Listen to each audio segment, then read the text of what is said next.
The morning sun cast long shadows across the parking lot of Westfield Mall as Lily Chen maneuvered her wheelchair toward the entrance. 8 months pregnant with swollen ankles and a doctor's order to stay off her feet, Lily had reluctantly accepted the temporary wheelchair as a necessity. Her round belly protruded prominently, and despite the discomfort, a gentle smile played on her lips as she felt a kick from within. "Easy there, little one," she whispered, patting her stomach gently. "We're just going to pick up a few things for your nursery." Lily had parked in the designated accessible spot, displaying the temporary permit her doctor had issued. The mall wasn't particularly busy for a Tuesday morning, which was exactly why she'd chosen this time. Navigating public spaces in a wheelchair while pregnant was challenging enough without crowds. As she approached the entrance, a police cruiser pulled into the lot, parking haphazardly near the entrance. Officer Paul Decker stepped out, adjusting his belt with an air of authority that seemed excessive for the quiet suburban mall. He was in his mid-40s with a stocky build and a perpetual scowl that had only deepened over his 15 years on the force. Decker was having a terrible day. His captain had just reprimanded him for another complaint about his excessive approach to a routine traffic stop. His wife had called to remind him that her mother was coming to stay for 2 weeks. And the coffee shop had messed up his order, giving him decaf instead of the strong black coffee he relied on. His eyes narrowed as he spotted Lily wheeling herself toward the entrance. Something about the scene irritated him further. Maybe it was how slowly she was moving, or perhaps it was just that he needed someone to focus his frustration on. "Hey, you there," he called out, his voice unnecessarily loud in the quiet morning air. Lily turned her wheelchair, surprised to see the officer approaching with such purpose. "Me, is everything okay, officer?" "Let me see your permit for that parking spot," he demanded without preamble, pointing back to her correctly parked car with the visible permit hanging from the mirror. "Of course," Lily replied, reaching into her purse. "It's right here. My doctor issued it last month when I developed complications with my pregnancy." She handed over the official document, which clearly stated her name, the reason for the temporary permit, and the expiration date 3 months in the future. Officer Decker examined it with exaggerated scrutiny, turning it over as if expecting to find evidence of forgery. A small crowd of shoppers had begun to gather, watching the interaction with curious eyes. "This doesn't look right," Decker announced, though there was nothing obviously wrong with the permit. "I assure you it's valid," Lily said, her voice remaining calm though her heart rate had picked up. "My obstetrician, Dr. Rivera at Memorial Hospital, issued it herself. You can call her office if you need to verify." "Do you know how many people fake these things?" Decker continued, ignoring her reasonable response. "People think they can just park wherever they want because they're a little tired or don't want to walk far." Lily took a deep breath, trying to stay composed. She could feel her baby responding to her increasing stress, moving more actively. "Officer, I understand your concern, but as you can see, I am 8 months pregnant and under medical orders to use this wheelchair. The permit is genuine." An elderly woman who had been watching stepped forward. "Officer, leave the poor girl alone. Can't you see she's about to have a baby?" Decker turned sharply toward the woman. "Ma'am, please step back. This is official police business." "Harassing a pregnant woman is police business now?" called out another bystander, a young man who had stopped to record the interaction on his phone. The officer's face flushed with anger as he realized people were watching and recording. Rather than de-escalate, however, his embarrassment fueled his determination to assert his authority. "Turn that off right now," he barked at the young man with the phone. "It's my right to record," the young man replied calmly. "We're in a public place." Decker's attention snapped back to Lily, who was beginning to look pale. "I'm going to need you to come with me to verify this permit." "Officer, please," Lily said, her voice trembling slightly. "I'm just here to buy some items for my baby's nursery. I have a perfectly valid permit. This stress isn't good for my baby." "I don't have time for excuses," Decker snapped. "You can explain at the station." A mall security guard, noticing the commotion, approached cautiously. "Is there a problem here, officer?" "This is police business," Decker repeated, clearly annoyed at the interruption. "She's a regular here," the security guard explained. "I've seen her permit before. It's legitimate." By now, a crowd of nearly 20 people had formed, many with phones recording the escalating situation. Decker's collar felt tight and sweat beaded on his forehead despite the mild temperature. "Officer?" Lily tried again, her voice steady despite her growing discomfort. "I'm happy to answer any questions, but perhaps we could move inside where I could sit more comfortably. Standing in place in this wheelchair is putting pressure on my back." Something about her reasonable tone seemed to further irritate Decker. He stepped closer, looming over her wheelchair. "You think being pregnant gives you special rights? The law applies to everyone." "I'm not asking for special treatment," Lily responded. "Just common courtesy." A woman in nurse's scrubs pushed through the crowd. "Officer, I'm a labor and delivery nurse at Memorial. This kind of stress could trigger preterm labor. Please give her some space." Decker's frustration reached a boiling point. All these people questioning his authority, making him look foolish. He reached for Lily's wheelchair, intending to turn it toward his cruiser. "That's enough. You're coming with me now." As he grabbed the handles of her wheelchair, he gave it a rough push that sent Lily lurching forward. She cried out, gripping the armrest to avoid falling, her other hand instinctively going to protect her belly. Gasps erupted from the crowd. The young man recording stepped closer. "Whoa, you can't do that!" "Step back," Decker shouted, one hand moving to his belt. The security guard moved quickly to stabilize Lily's wheelchair. "Officer, you need to calm down right now." Lily's face had gone completely white, her breathing rapid and shallow. "Please," she whispered. "My baby." The nurse rushed forward, kneeling beside the wheelchair. "Are you having pain? Contractions?" Lily nodded, tears filling her eyes. "Something doesn't feel right." The situation had spiraled completely out of control. What had begun as Decker looking for an easy target for his bad mood had become a scene that would soon dominate local news and social media. "Someone call an ambulance," the nurse called out. The mall manager arrived, quickly assessing the situation. "Officer, I'm going to have to ask you to step back. We have medical personnel on the way." Decker stood frozen, suddenly aware of what he had done. 20-plus witnesses, multiple recording phones, a pregnant woman in distress, and all over a parking permit that was likely perfectly valid. "I was just doing my job," he muttered, but his words sounded hollow even to his own ears.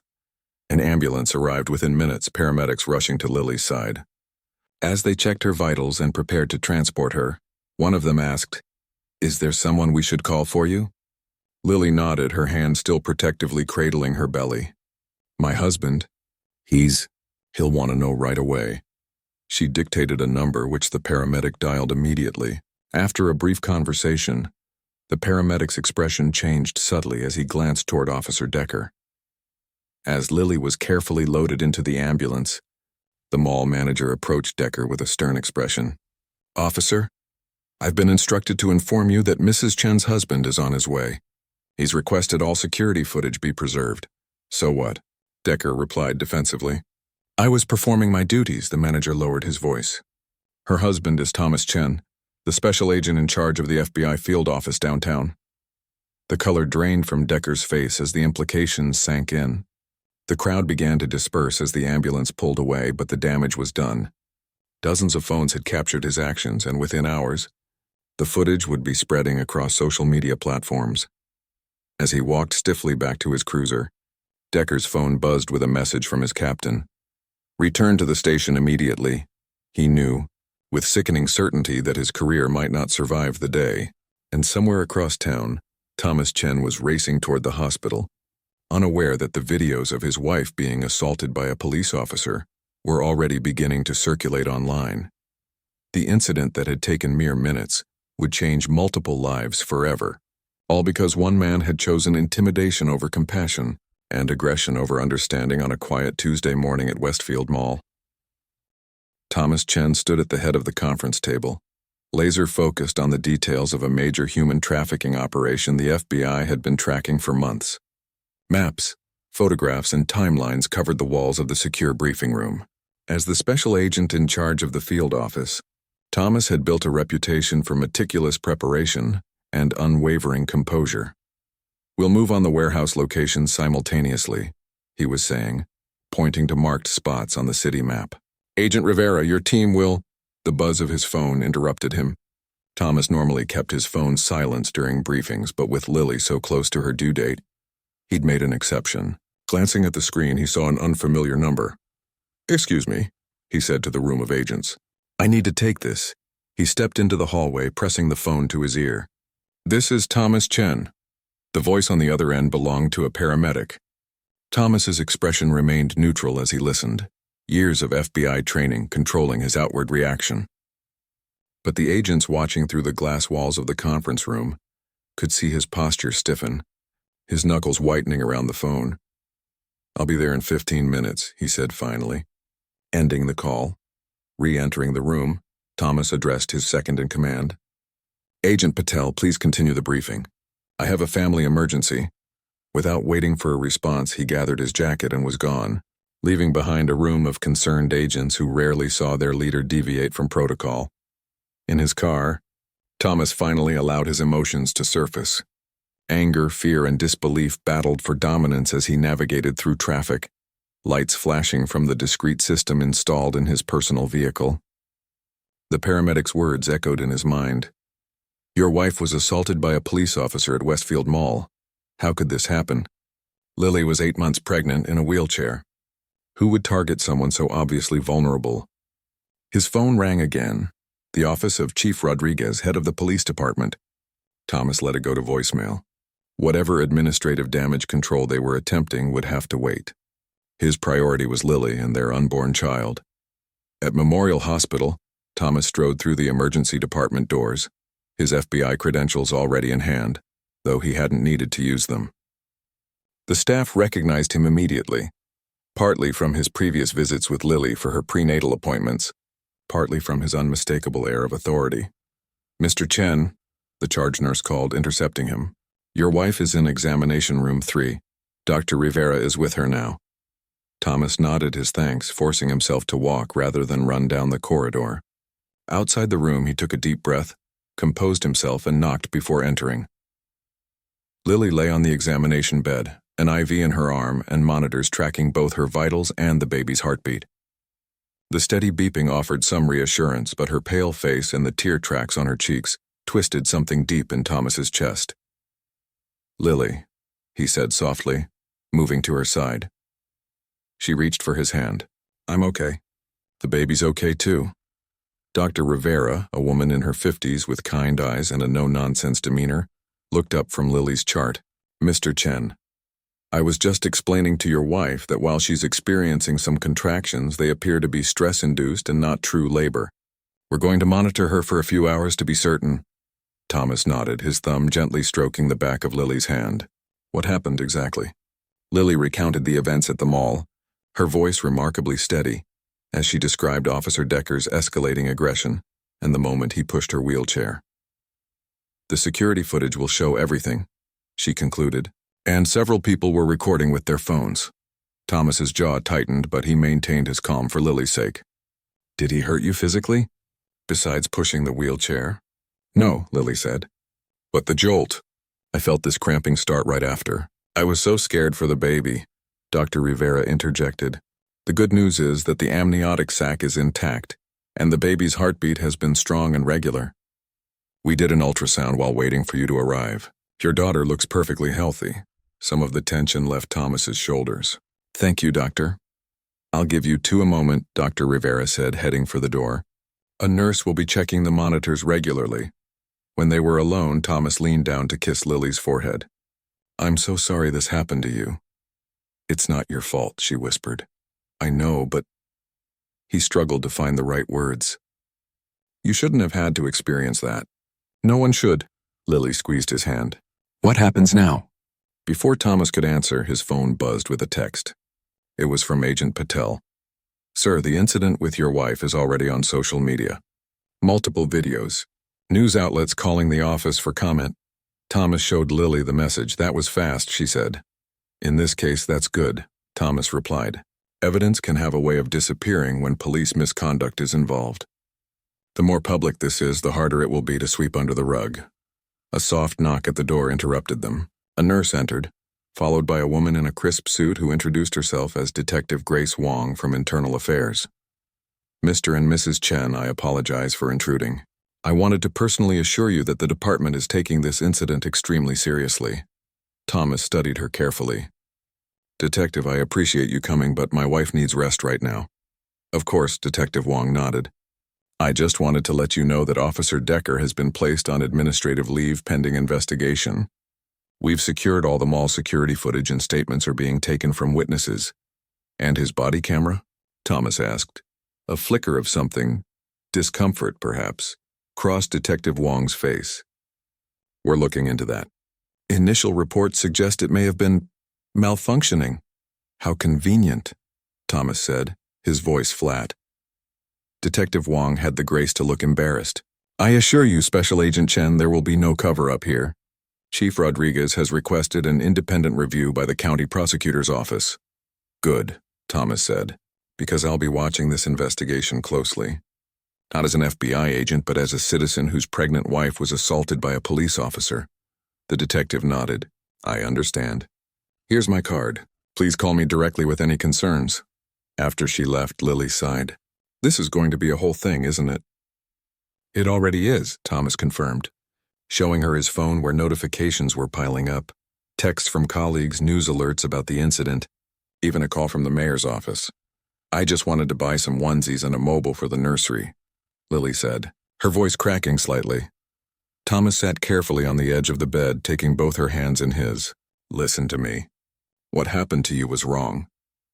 Officer Decker will face consequences. But right now, all that matters is you and our daughter staying healthy. Everything else can wait. As if in agreement, the baby kicked strongly enough that Thomas could feel it against his arm, where it rested on Lily's belly. A small smile broke through the stress on Lily's face.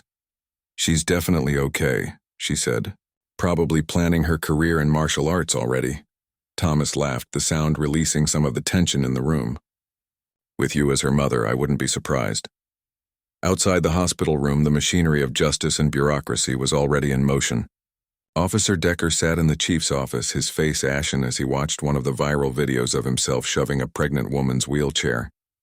What the hell were you thinking? Chief Rodriguez demanded, pausing the video at the worst possible moment. Decker's face twisted with anger, his hand on the wheelchair. I was doing my job, Decker insisted weakly, checking for permit fraud. By assaulting a visibly pregnant woman? The chief shook his head in disgust. Do you have any idea the damage you've done?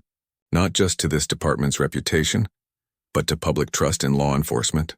Decker stared at the frozen image on the screen. I didn't know who she was. It shouldn't matter who she was. Chief Rodriguez slammed his hand on the desk. But since you brought it up, yes, the fact that you assaulted the wife of the FBI special agent in charge has certainly complicated things.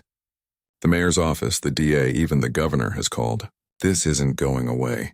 For the first time, real fear showed in Decker's eyes. His mind raced through the potential consequences. Termination, criminal charges, the end of his career, possibly even prison time. What? What can I do? He asked. The chief's expression was cold. Right now, nothing. You're on administrative leave pending investigation. Turn in your badge and gun before you leave. As Decker walked out of the station, reporters shouted questions and cameras flashed. He kept his head down, hurrying to his personal car. His phone was filled with missed calls. His wife, his union rep, even his mother. News traveled fast. Back at the hospital, Thomas stood at the window of Lily's room watching the sunset while she napped. His phone vibrated with a call from the FBI director himself. Yes, sir. Thomas answered quietly. She's going to be okay. Yes, I understand the optics, but I'm not making any statements at this time. No, I don't plan to involve the Bureau. This is a personal matter. Thank you, sir. I appreciate your support. As he ended the call, Thomas looked back at his sleeping wife, her hand resting protectively over their unborn child even in sleep. In that moment, he made a promise to himself. Justice would be served, through proper channels and by the book. Not because he had power or connections, but because it was right. Outside the hospital, reporters had begun to gather, sensing a story that combined all the elements of modern outrage: police misconduct, a vulnerable victim, and a powerful husband whose world had just been shaken to its core. Morning light filtered through the blinds of Lily's hospital room. After a night of monitoring, her contractions had stopped completely, and both mother and baby were stable. Thomas sat in the chair beside her bed, his suit jacket draped over the back, tie loosened. He hadn't gone home, choosing instead to keep vigil despite Lily's insistence that he get some rest. "The doctor says we can go home today," Lily said, adjusting herself in the bed. "Everything looks normal." Thomas looked up from his phone where he'd been reading the latest news about the incident. "That's great news. How are you feeling?" "Physically, much better," Lily said, rubbing her belly as the baby shifted inside her. "Emotionally, I'm not sure yet." Thomas nodded, understanding completely. He set his phone down, screen facing the bedside table. He didn't want Lily to see the headlines, "FBI agent's pregnant wife assaulted by cop," or the thousands of comments ranging from supportive to disturbingly political. The incident had become a lightning rod overnight, with various groups using it to push their agendas. "I've taken some time off," Thomas told her. The director insisted, actually. "Said I should focus on family right now." Lily frowned. "You don't have to put your work on hold for me." "It's not just for you," Thomas said, taking her hand. "It's for me too. I need to be here, not distracted at the office." A knock at the door interrupted them. Dr. Rivera entered with Lily's discharge papers and final instructions. "Take it easy for the next week," she advised. "Any signs of contractions, bleeding, or reduced movement from the baby? Call me immediately or come straight to the hospital. I'll make sure she follows orders," Thomas promised. As they prepared to leave, Thomas's phone rang. Detective Wong from Internal Affairs. "Mr. Chen, I wanted to update you before you hear it elsewhere. We've scheduled Officer Decker's disciplinary hearing for next Monday. The department is fast-tracking this case due to the circumstances and public interest." "I appreciate the call, Detective," Thomas replied, his voice measured. "Will my wife need to appear?" "Not at this stage. We have enough evidence from the videos and witness statements. However, if criminal charges are filed, which seems likely, she would need to give testimony eventually." Thomas glanced at Lily, who was listening intently. "We'll cross that bridge when we come to it. Thank you for the update." After hanging up, he explained the situation to Lily as he helped her into the wheelchair the hospital provided for her discharge. "I don't want this to take over our lives," Lily said as Thomas wheeled her toward the exit. "We have a baby coming in a few weeks." "That should be our focus." "It will be," Thomas assured her. "But we also can't let what happened go unaddressed." They paused at the hospital entrance. A small group of reporters had gathered outside, tipped off about Lily's discharge. "Ready for this?" Thomas asked. Lily straightened in the wheelchair, one hand protectively on her belly. "As I'll ever be." Thomas pushed the wheelchair through the automatic doors. Immediately, cameras turned toward them, questions overlapping as reporters crowded closer. "Mrs. Chen, how are you feeling? Agent Chen, will the FBI be investigating? Do you plan to sue the police department?" Thomas raised a hand, and to his surprise, the reporters quieted. "My wife and our unborn child are doing well, thanks to the excellent care at Memorial Hospital. We ask for privacy as we focus on ensuring a healthy remainder of her pregnancy. Any official statements will come through proper channels." "Thank you." With that, he guided Lily to their waiting car, helped her inside, and drove away from the clamor. Across town, Officer Paul Decker sat at his kitchen table, staring at his laptop screen. The video of him pushing Lily's wheelchair had been viewed millions of times. His name and face were being shared across social media platforms, with hashtags like #BadgeBully and Protect Pregnant Women trending. His wife, Nancy, placed a cup of coffee in front of him and sat down opposite. "Turn that off, Paul. It's not helping anything." "I can't stop watching it," he said, his voice hollow. "Did I really look that angry? That threatening?" Nancy sighed, reaching across to close the laptop. "You made a mistake." "A terrible one.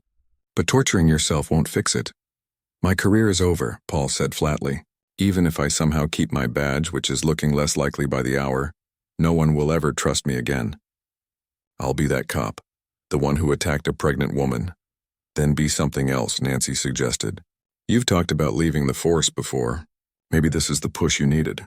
Paul looked up, surprised. "You never supported that idea before." "Because you were leaving for the wrong reasons," she said. "Frustration, burnout. Now you'd be leaving to rebuild, to find something better suited to who you really are." The conversation was interrupted by their teenage son coming downstairs. He stopped at the bottom step, looking uncertainly at his father. "Hey, Dad, some kids at school are saying stuff about you, saying you're gonna go to jail." Paul closed his eyes briefly. He hadn't considered how this would affect his family. "Come here, buddy." His son approached and Paul put his hands on the boy's shoulders. I made a serious mistake at work. I let my anger get the best of me and I hurt someone who didn't deserve it. There will be consequences and I'm going to face them. But no matter what happens, I'm still your dad. And I'm going to make this right however I can. The boy nodded, seeming slightly reassured, and headed to the kitchen for breakfast. Nancy watched him go, then turned back to Paul. You need to call your union rep again. And maybe we should consider a lawyer. Paul nodded slowly. The weight of what was coming was finally sinking in. This wasn't going to blow over. This wasn't going to be fixed with a suspension and sensitivity training. His actions had triggered something much bigger than himself. At the FBI field office, Acting Special Agent in charge Patel was updating the team on Thomas's temporary absence when Agent Rivera raised her hand. Sir, have we been asked to look into the incident involving Mrs. Chen? It could potentially fall under civil rights violations. Agent Patel shook his head. Agent Chen has been very clear. He doesn't want the Bureau involved in any way that could be perceived as using federal resources for a personal matter. This stays with local authorities unless we receive official orders otherwise. With all due respect, another agent spoke up. If this were anyone else's wife, we might be looking into a pattern of behavior at that precinct. There have been other complaints against Officer Decker. I understand your concern, Patel replied, but we have to be especially careful because of Agent Chen's position. Any appearance of preferential treatment or undue influence could compromise the case against Officer Decker. Agent Chen understands this, which is why he's recused himself completely. Back at the Chen household, Thomas helped Lily settle onto their living room couch. Their home, usually a peaceful sanctuary, now felt different. The blinds were drawn against potential photographers or curious onlookers. Their phones continued to buzz with messages from concerned friends, family, and colleagues.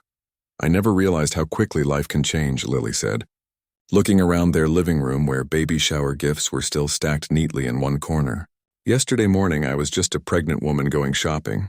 Now I'm a news story. Thomas sat beside her, placing his arm gently around her shoulders. I know it's overwhelming, but we'll get through this together. His phone rang again, the district attorney's office. Thomas excused himself to take the call in his home office. Agent Chen, this is District Attorney Wilson. I wanted to personally inform you that we're filing criminal charges against Officer Decker. Assault and official misconduct. Thomas absorbed this information. What level of charges? Misdemeanors at this point, the DA replied. Though we're still reviewing all the evidence. Misdemeanors? Thomas repeated, keeping his voice neutral despite his disappointment. I see. Agent Chen, I understand this may seem insufficient given what your wife experienced, but these are the charges we believe we can definitely prove beyond reasonable doubt. Overcharging could risk. I understand how the law works, Mr. Wilson, Thomas interrupted. Thank you for the update. After ending the call, Thomas took a moment to collect himself before returning to Lily. She read his expression immediately. What is it? More bad news? Not bad exactly, Thomas said, sitting down again. They're charging Decker with misdemeanor assault and misconduct. It's less than I expected, Lily considered this. Is it because of who you are? Are they being careful not to seem like they're doing special favors? Thomas smiled slightly. His wife was perceptive as always. Possibly. Or they're simply charging what they know they can prove. What matters is that there are consequences, Lily said firmly. And maybe something good can come from all this. Changes in training, in how officers approach people with disabilities. Thomas took her hand, marveling at her capacity for seeing the bigger picture even in the midst of personal trauma. You're remarkable, you know that? As evening fell, Thomas's phone lit up with a news alert. A small crowd had gathered outside the police station, holding signs demanding justice for Lily and other victims of police misconduct. The incident had touched a nerve, becoming a rallying point for various advocacy groups. Thomas showed Lily the live coverage of the peaceful protest. This wasn't what I expected. People connect with stories more than statistics, Lily observed. For better or worse, what happened to me is a story that resonates. Thomas nodded, thinking about the complex intersection of personal and public in their situation. As an FBI agent, he dealt with the impersonal machinery of justice every day. Now watching strangers hold signs with his wife's name, That abstract system had become intensely personal. "Whatever happens with Officer Decker," Thomas said slowly, "I think we've been given an opportunity here. A platform. The question is what we do with it." Lily leaned her head against his shoulder. "Tomorrow," she said. "Tonight I just want to feel safe at home with you, thinking about our daughter and the nursery I still need to finish." Thomas kissed the top of her head, understanding completely. The world outside, with its cameras and hashtags and protests, could wait. Tonight was for healing, for reconnecting, for remembering what truly mattered. Outside their window, the first stars appeared in the darkening sky, unchanging and constant above a world that had shifted dramatically in the span of a single day. 1 week had passed since the incident at Westfield Mall. The Chen household had settled into an uneasy new normal. Thomas had converted part of their home office into a temporary command center, with a dedicated phone line for case-related calls and a separate laptop for monitoring media coverage. He was determined to keep the stress away from Lily as much as possible. The morning of Officer Decker's disciplinary hearing arrived with a flurry of media activity. News vans lined the street outside police headquarters, reporters checking equipment and rehearsing their opening lines. Inside the building, Chief Rodriguez paced his office, occasionally glancing out the window at the growing media presence. A knock at his door interrupted his thoughts. "Come in," he called. Detective Wong entered carrying a thick folder. "Sir, I've completed the internal investigation report on the Decker incident." The chief gestured for her to sit. "And?" "The evidence is overwhelming," she said, opening the folder to reveal photos, transcripts, and a timeline of events. 17 civilian witnesses, all with consistent accounts. 6 separate video recordings from different angles, mall security footage, and a history of excessive force complaints against Officer Decker. 3 in the past year alone, all involving minority or vulnerable individuals. Chief Rodriguez sighed heavily. "None of which were properly addressed by his supervisors, including me. Sir, with respect, the department's disciplinary system is broken," the chief finished for her. "We both know it. Decker should have been flagged long before this happened." Detective Wong nodded in agreement. "The hearing panel needs to see all of this. Not just today's incident, but the pattern." "They will," the chief promised, "no matter how uncomfortable it makes us look. This department needs a serious wake-up call." Across town, Thomas Chen entered the federal courthouse, nodding to security guards who recognized him immediately. He'd been summoned to meet with U.S. Attorney Patricia Lawson, an old colleague who had reached out personally. In her office, Patricia greeted him with a firm handshake. "Thanks for coming, Thomas. How's Lily doing?" "Better every day," he replied. "The doctor says the baby is developing normally, no complications from the stress." "That's good to hear." Patricia gestured for him to sit. "I'll get straight to the point. My office is considering opening a federal civil rights investigation into Officer Decker, and possibly the department as a whole." Thomas's expression remained neutral. "Based on what happened to Lily?" "That was the catalyst, yes.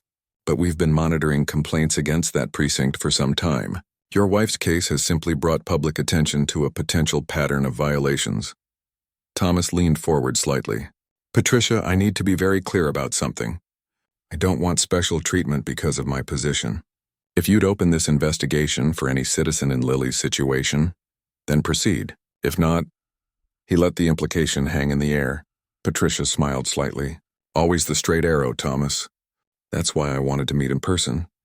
This isn't about who you are. The evidence supports looking into this regardless of your FBI credentials. The videos, witness statements, and Decker's history speak for themselves. Then why tell me at all?" "Professional courtesy," she replied. "And to ask that you continue keeping the FBI officially uninvolved. Any perception that you're using federal resources for personal matters could undermine both cases." Thomas nodded. "That was always my intention." As they wrapped up their meeting, Patricia added, "The disciplinary hearing is today, isn't it? Will you be attending?" "No," Thomas said firmly. "That's a departmental matter. My presence would only complicate things." Meanwhile, at the Chen home, Lily was on a video call with her mother, who had been frantic with worry since seeing the news. "I'm fine, Mom, really," Lily assured her. "The doctor says everything is normal." "I still think your father and I should fly out there," her mother insisted. "You shouldn't be alone during the day while Thomas is working." He's taken time off, Lily explained. And I'm not exactly alone. She turned the laptop to show the police cruiser visible through the front window. The department assigned protection after we received some unwelcome attention. What Lily didn't mention was the threatening messages that had appeared on social media and in their email, some accusing Thomas of using his FBI position to persecute a police officer, others from people angry at Lily for not being tough enough on the department. The world had divided their personal trauma into neat political boxes, each with its own agenda. Well, at least someone in that police department has some sense. Her mother huffed. When is the hearing? Today, Lily said. Thomas is meeting with the U.S. attorney this morning, then coming home. We're not attending. After ending the call, Lily wheeled herself to the nursery. The room, painted in soft yellows and greens, was nearly complete. The crib Thomas had assembled stood ready beside the window, mobile hanging above it with tiny stars and moons that would spin in the breeze. The shopping trip that had ended so disastrously had been meant to find the final touches for this room. A knock at the front door pulled her from her thoughts. Through the peephole, she saw a delivery person holding a large package. The officer stationed outside came into view, checking the delivery person's ID before allowing them to approach. Lily opened the door. Yes? Delivery for Mrs. Chen, the young man said, offering an electronic pad to sign. From Westfield Mall customer service. Puzzled, Lily signed and accepted the large box. Inside, she found a beautiful handmade mobile with woodland creatures, soft pastel baby blankets, and a collection of newborn clothes. All the items she'd planned to shop for that day at the mall. A card was attached. We were heartbroken by what happened during your visit. Please accept these items with our apologies and best wishes for your growing family. Tears welled in Lily's eyes at the unexpected kindness. Not everyone had turned their experience into a political statement. Some still saw the human beings at the center of the story. At police headquarters, the disciplinary hearing had begun. Officer Decker sat stiffly beside his union representative, facing the panel of 3 senior officers from outside precincts, brought in to ensure impartiality. Chief Rodriguez presented the evidence methodically, his usual diplomatic tone replaced with blunt factuality. The videos speak for themselves, he concluded. Officer Decker used excessive force against a visibly pregnant woman in a wheelchair who posed no threat. Furthermore, his initial contact with Mrs. Chen had no legitimate basis. Her parking permit was valid, properly displayed, and verified by mall security.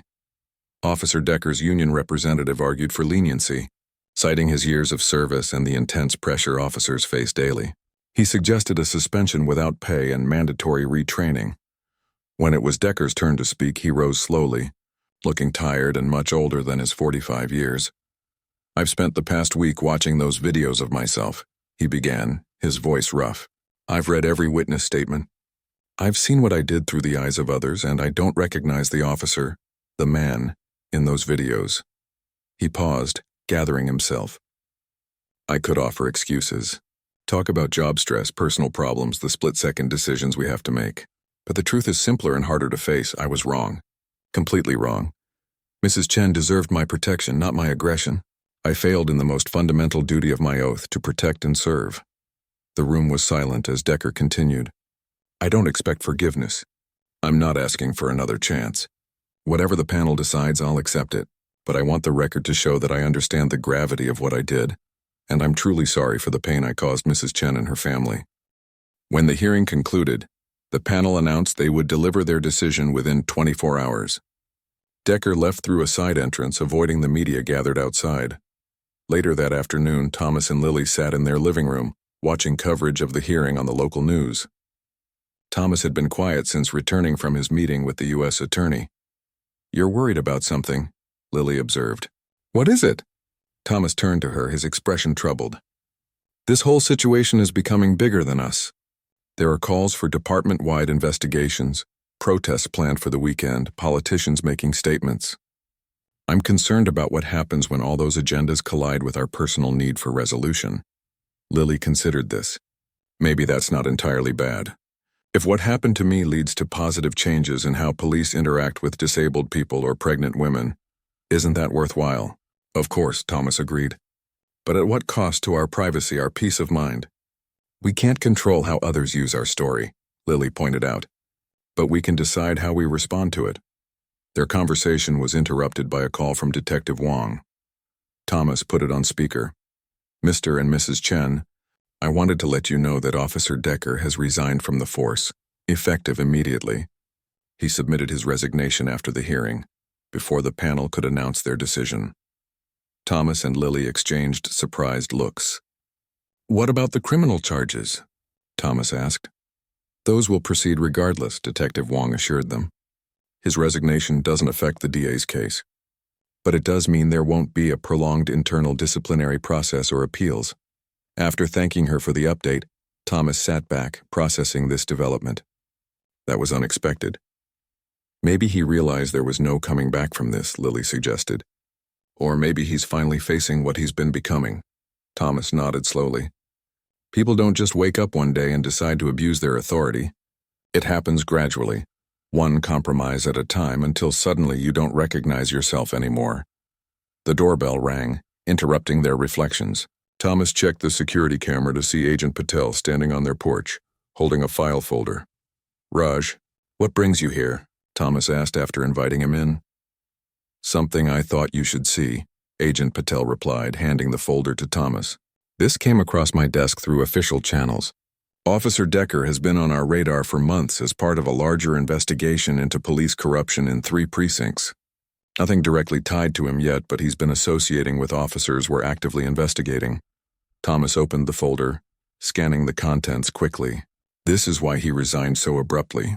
Most likely, Patel agreed. He knew this was coming out soon. The incident with Lily just accelerated the timeline. Lily wheeled herself closer. So there really was a pattern. It wasn't just a bad day or a mistake. Patterns usually exist in these cases, Patel said gently. But that doesn't make what happened to you any less terrible or important. Sometimes it takes one clear, undeniable incident to bring attention to a systemic problem. As Agent Patel left, Thomas and Lily were left with a new understanding of the forces that had collided in that mall parking lot. What had seemed like a random act of cruelty was now revealed to be part of something larger, a system failing its own standards, an officer descending into corruption, and a moment of crisis that had exposed it all. Tomorrow, Thomas said, sitting beside Lily and taking her hand, we need to decide how much of this larger story we want to be part of. We have a daughter coming soon. She deserves parents who aren't consumed by fighting these battles. Lily leaned against him, feeling the baby kick as if adding her opinion to the discussion. We'll find the right balance, she said softly, for all 3 of us. Outside their window, the sun began to set on a day that had brought closure to one chapter of their ordeal while opening another. The simple shopping trip that had turned their lives upside down was now connected to larger questions of justice, accountability, and change. Questions they would have to decide whether to help answer. 2 weeks after Officer Decker's resignation, the media storm had begun to subside. Newer stories had captured public attention, though the case still appeared occasionally in legal and law enforcement publications. For Thomas and Lily Chen, this relative quiet was a welcome relief as they prepared for their daughter's imminent arrival. The nursery was complete, hospital bags packed, and a detailed birth plan finalized with Dr. Rivera. Lily had been cleared to stop using the wheelchair, though she still moved carefully, one hand supporting her lower back as she walked through their home. It feels good to be on my feet again, she told Thomas as they sat down to breakfast. Even if they are swollen to twice their normal size, Thomas smiled, pushing a cup of herbal tea toward her. Just a few more weeks. Are you nervous? About giving birth? A little, Lily admitted, but mostly I'm just ready to meet her. After everything that's happened, I feel like she's already been through so much with us. The doorbell rang, interrupting their conversation. Thomas checked the security camera, then frowned slightly. It's District Attorney Wilson, he told Lily. I wasn't expecting him. Thomas opened the door to find the DA standing on their porch, looking uncomfortable in the summer heat despite his lightweight suit. Agent Chen, Mrs. Chen, he greeted them. I apologize for coming by unannounced, but I thought this conversation should happen in person. They invited him in, settling in the living room where Lily could sit comfortably on the couch with her feet elevated. I'll get straight to the point, DA Wilson began. Officer Decker has offered to plead guilty to the charges against him. Thomas and Lily exchanged surprised glances. That's unexpected, Thomas said carefully. What terms is he offering? He'll plead guilty to both misdemeanor assault and official misconduct. In exchange, he's asking for no jail time, just probation, community service, and permanent surrender of his law enforcement certification in all 50 states. He'll never work as a police officer again. Why the change of heart? Lily asked. His lawyer was talking about fighting the charges just last week. The DA shifted in his seat. 2 reasons from what I understand. First, he's apparently received death threats. His family has had to relocate temporarily. He wants this resolved quickly for their sake. And the second reason? Thomas pressed. The FBI corruption investigation that Agent Patel informed you about has expanded. Several officers from Decker's precinct have been arrested, while Decker himself hasn't been charged in that investigation. His lawyer advised him that a prolonged public trial for assaulting you, Mrs. Chen, would bring additional scrutiny he'd rather avoid. Thomas's expression hardened. So he wasn't just having a bad day at the mall. There may be more serious misconduct in his past. That's the implication, the DA confirmed. Though to be fair, we don't have evidence directly linking him to corruption at this point. What happens if we don't accept the plea deal? Lily asked. We proceed to trial, with the video evidence and witness testimony. Conviction is likely, but trials are unpredictable, and the maximum sentence for these charges would likely be similar to what he's offering anyway. Lily looked at Thomas, a silent communication passing between them. Then she turned back to the DA. I'd like to meet with him, she said. Both men looked at her in surprise. Absolutely not, Thomas began, but Lily raised a hand to stop him. I need to see him face to face, she explained. Not for his sake, but for mine. Foreclosure, the DA looked uncertain. It's unusual, but not impossible. We could arrange a meeting in my office with all necessary security precautions. Thomas took Lily's hand. Are you sure about this? She nodded. I've thought about it a lot. That man has been in my nightmares for weeks. I need to look him in the eye.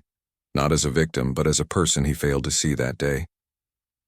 2 days later, Lily and Thomas sat in a conference room at the district attorney's office. Thomas had objected to the meeting, but ultimately supported Lily's decision.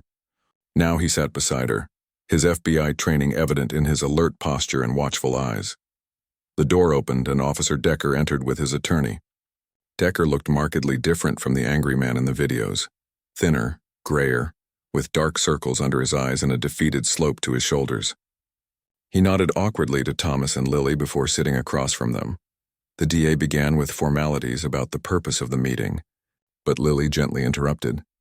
I'd like to speak directly to Officer Decker, if that's all right. After receiving nods from both attorneys, Lily straightened in her chair and looked directly at the man who had pushed her wheelchair. I've spent weeks trying to understand why you did what you did, she began, her voice calm and measured. Not just to me, but to all the others who filed complaints against you over the years. People you were sworn to protect. Decker met her gaze, then looked down at his hands. I don't have a good answer, Mrs. Chen. I wish I did. I think you do, Lily countered. I think you know exactly how you became the person in those videos. It didn't happen overnight. Decker looked up, surprised by her insight. No, he agreed quietly. It didn't. I'm not here for an apology, Lily continued. Words are easy. I want to know what you're going to do with the second chance you're being given. Because let's be clear, that's what this plea deal is. A chance many others in your position never receive. Decker's attorney shifted uncomfortably, but Decker himself seemed to straighten slightly. I'm leaving law enforcement permanently, he said. That part of my life is over. Beyond that, I've been asked to speak at the police academy about my experiences, about how good officers can lose their way gradually, compromise by compromise. Will you tell them the whole truth? Lily pressed. Even the parts that make you look terrible? Yes, Decker said firmly. Especially those parts. That's the only way any good can come from what I did. Thomas, who had been silently observing, finally spoke. And the corruption investigation? Will you cooperate if asked? Decker glanced at his attorney, who gave a slight nod. I already am, Decker admitted.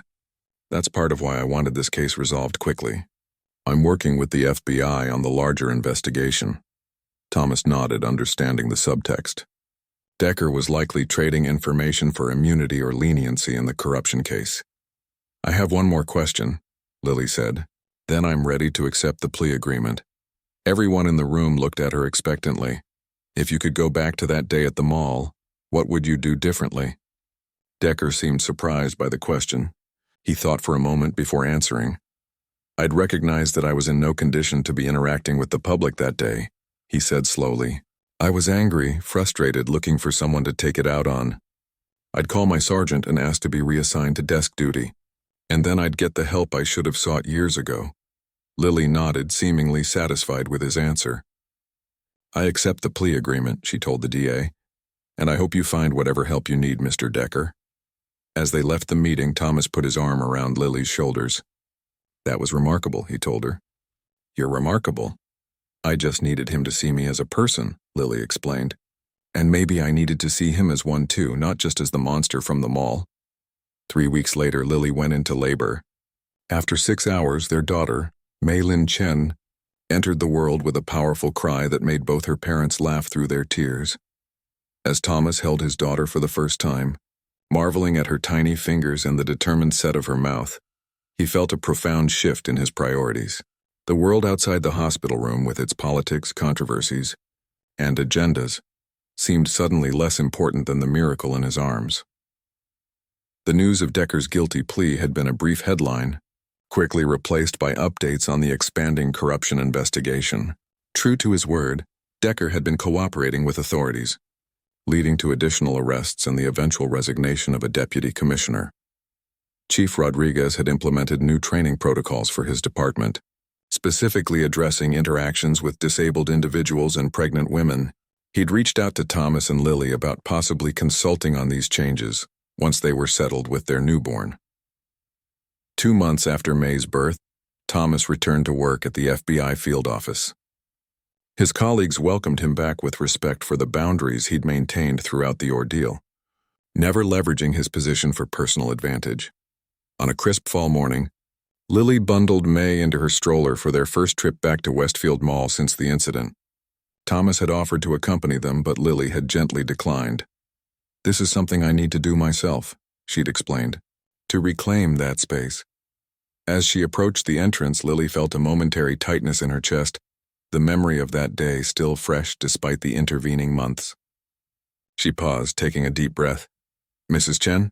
Lily turned to see the mall security guard who had intervened that day, now wearing a supervisor's badge. "I thought that was you," he said with a warm smile.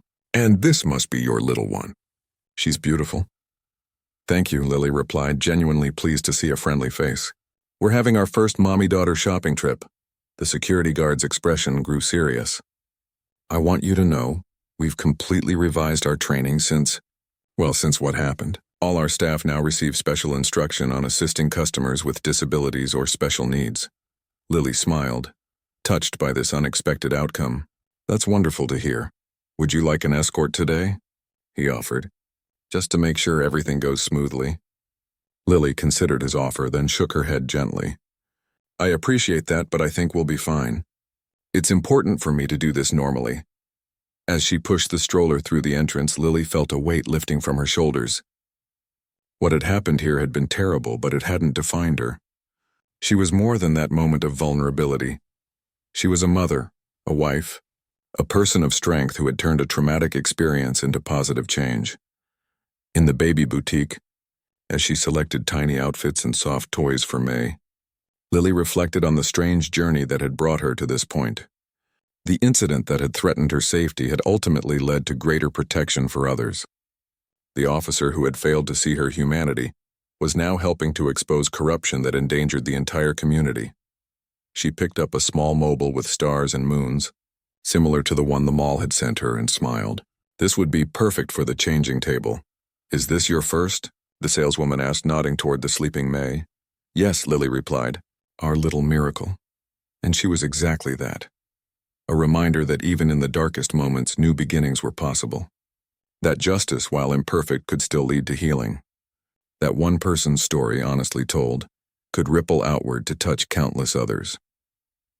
As Lily paid for her purchases and headed toward the exit, she passed the spot where Officer Decker had confronted her months before. She paused briefly, acknowledging the memory without letting it overwhelm her. Then she continued forward, toward the bright afternoon sunlight streaming through the mall's glass doors, toward the future she and Thomas were building for their daughter. A future where, perhaps the world would be just a little safer, a little kinder because of the stand they had taken.